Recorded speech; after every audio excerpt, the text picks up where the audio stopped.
Remember when I said that I'll let you know if I make a mistake? Yeah, I kind of did. Not a big one, but it could have turned out to be a really big one. In the previous video, I mentioned that the cables for my landing gear, when the linear actuator was retracted, here, go a little farther back, there you go, linear actuator was retracted, that the cables were loose and I didn't care about that. Well, they were more than just a little bit loose, they were a lot loose. And what was happening is that the cables were dropping down and then snagging on things. So that when I would extend them and grab, and I go, oh, I can't do that, I have to move the cable out, and thought, oh, that's not good. So I tried to figure out, how am I going to screw around with those cables so they don't snag on anything when they're really loose? I tried a couple things, put little springs on them, a whole bunch of stuff, and nothing I did assured me 100% that those cables would never sag and catch on something because they were loose. When they were tight, or even a little bit loose, they didn't drop down very far and they didn't snag on anything. It's only because I put the longer linear actuator that I retracted farther now and there was more spare cable that this happened.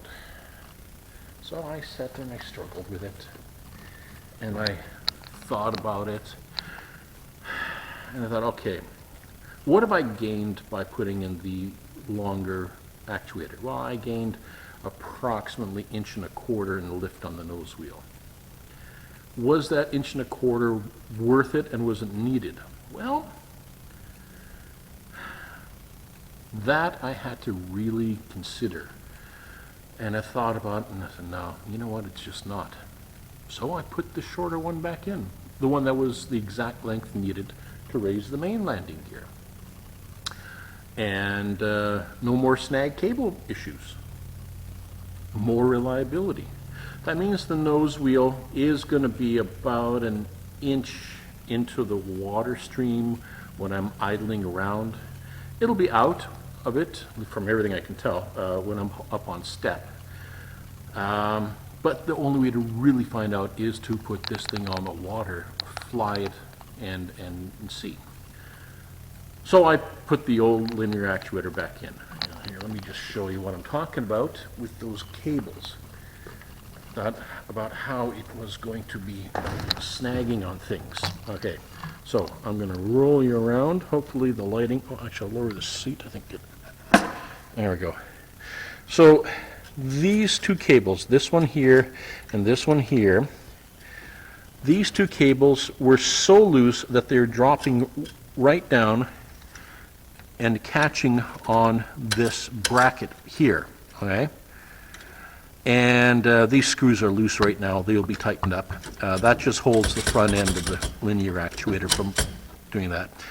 And this cable here is for the nose. Now it's a little loose. I could tighten it up by about 1/2 inch by cutting the cable and re-crimping it at the front. No, not going to do that. So now, as you can see, these cables are relaxed. There's no tension on them. All right. And the main landing gear is right at the bottom, which is where I want them to be. And the nose gear is right at the bottom and locked. So in the down position, I can lock the main gears, the nose gear is locked, and for land operations, perfectly safe, which is probably the more important of the two. Because even though retracting these wheels is important for landing and taking off on the water, if they don't retract, I can always, RTB, return to base. I can always lock the gear, make sure everything's down, come back home, find out why they didn't retract. It's not critical that I have to put it down on the water if I'm flying somewhere. So, okay, well, that screws up a weekend, but it's not, the landing gear being down and locked is the more important than the up position, because when it's in the up position, this means I'm flying for having fun and I'm going on the water. The down and locked is I'm landing back here at the airport, and that needs to happen. So I I put it back the way it was. I made a couple other minor little changes here and there. Ruined that bracket that bent. Well, let's take a look again. And it's right here at the front. I don't know if you can see it. Here, oh, hang on. Let's do a little bit of camera work. Rotten cameraman. So this is my release pin. This isn't finished yet. This is going to be set up so that if the gear is in the up position and I have to bring it down, there's going to be a cable on this with a red handle, and you pull this pin, and this just literally falls away, and of course then the gear drops down with gravity.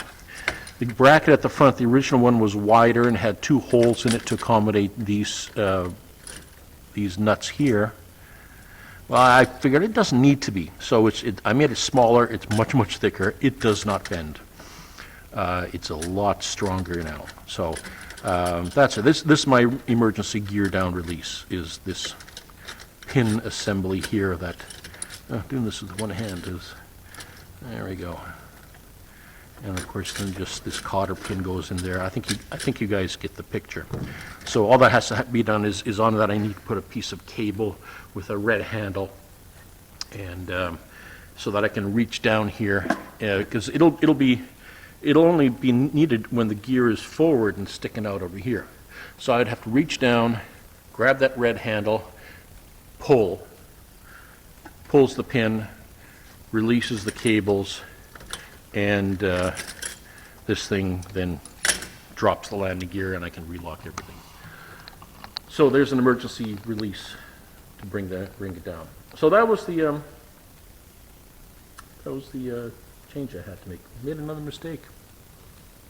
I thought I could live with those loose cables, but after testing and seeing it snag more than once, I realized that's just not a good option. And any cure I tried to apply to it wasn't reliable enough. So I went back to plan A, which was this linear actuator instead, and maintaining a small amount of, well, there's no tension on there, but when they slack, they don't slack a whole lot. There's just enough slack so that everything's relaxed, but not a lot of slop in the cable. So if anyone out there is looking to do the same that I'm doing, be aware of that. A couple other things I'm looking at that I'm okay with, but not 100% happy with. And I'll see about addressing that. When I do, I'll let you guys know. But I figured I'd just give you this little update over here. Still waiting for parts for the electronics so I can make my controller to control everything. And yeah. Oh, the other thing I did. I know a couple episodes back, quite a few episodes back, I showed you guys replacing the battery on a tiny tack. You know, those little tiny tacks. And people saying, yeah, you can replace the batteries. So I looked up, oh, I got a battery with a higher amperage rating, which means it'll last longer, and I spot welded it in there, and the tiny tack was working again. Oh, beautiful. Guess what? It died. Really? Yeah. Not sure, maybe there's something built into it that they program when they assemble it so that it lasts long. I don't know. Whatever the story is, it didn't survive. So, hang on, spin you around. There's my landing light controls and all that kind of stuff for that inside the box. And you see that little circuit board in there. I don't know if you can see it.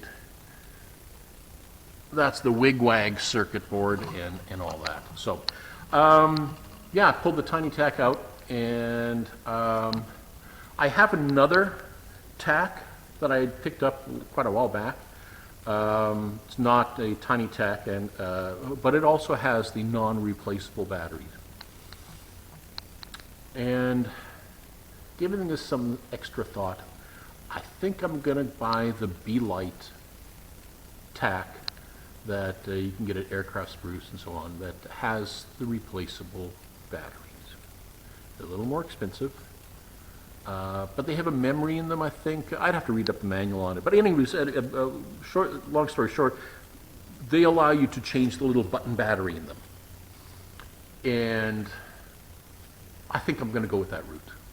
I think the tack up there, it's a backup tachometer and hour meter anyways. It's not a primary. My primary tack is on the panel.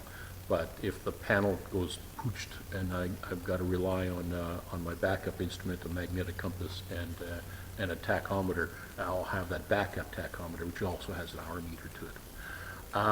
So yeah, I'm gonna put. I think it'll be the B-Light that has a replaceable battery in that. So I'll show you when I install it. I mean, it's putting in a tack. The thing is, I just wonder if I can order it with a long enough cable, because from here back to where the engine is a lot longer than the standard spec cable. So I'm going to measure that distance and see if I can get a custom order one with a longer cable to it. Because it's not just a pair of wires, it's a shielded cable. It's like a coax. It's a braid on the outside with a center conductor. And that's to keep noise out, because the way these things work is that it picks up the spark from the spark plugs that through inductive coupling. You wrap a wire around the spark plug wire, and it sees the voltage spike, and that's when it says, okay, I'm going to count these spikes, and that'll tell me what your revolutions are. And you got to program them for, 2-cylinder, 4-cylinder, 2-stroke, 4-stroke, 1 spark per revolution, 2 sparks per revolution, all that kind of stuff. You got to set them up for that. So it needs to be a shielded cable, and I mean, I could probably solder something and extend it myself, but if they already offer them with longer cables, I'm going to order one with longer cable from B-Light, and just be done with it. So, yeah, made a mistake. Told you I'd keep you up to date on that. So this was a single one take, no edit, no cut update, and yeah, figured I'd let you all know when I screwed up. I consider that a screw up with those loose cables. So anyways, remember to like and subscribe and hit the bell and all the other shameless promotions, that kind of stuff, and comment and so on. Yeah, that's about it for now. I'm going to close this quick update video off, and we shall see you again here in the hangar. And thanks for following along. Keep your stick on the ice. Bye for now.